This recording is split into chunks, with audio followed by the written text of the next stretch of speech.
মুসল্লিবৃন্দ, আজকে আমরা যে মাইয়াতের জানাজায় উপস্থিত হয়েছি, ইনি আমার টিচার ছিলেন এবং অত্র এলাকার সবাই জানেন যে ইনি একজন ভালো মানুষ ছিলেন।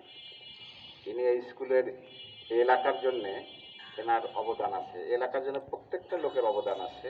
এই স্কুলের জন্য বিশেষ করে আমার এই স্যারটার অবদান অনেক বেশি। যখন এই স্কুলটা জরাজীর্ণ ছিল তখন স্যার একটি মাত্র বিল্ডিং এনেছিলেন এই কর্নারে, আর এগুলো সব ইটের বাউন্ডারিতে বিল্ডিং ছিল। এই স্কুলের পিছনে স্যারের অবদান আছে, এই অবদানটা আসলে আমরা অস্বীকার করতে পারি না।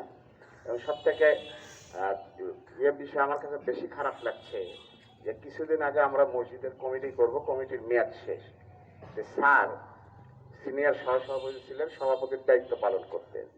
সে আমাকে বলল যে আমার তো রিং লাগাইছি। তা আমি স্যারকে বললাম, স্যার রিংটা আপনি কেন লাগাইলেন? এরপর সে রিং লাগাই করছে, আমি ওপেন আপ করতে হবে, আমার ভয় লাগে।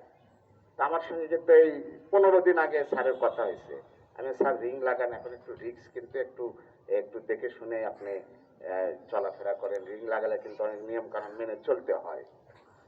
এ কথা বলে আজকে সকালে যখন শুনলাম, আমার ওই দিন মিটিং এর কথাটা স্যারের মনে পড়ে গেল যে আসলে আপনারা সবাই স্যারকে, স্যার ভালো মানুষ ছিলেন, নিঃসন্দেহে ভালো, সবাই স্যারকে ক্ষমা করে দিবেন।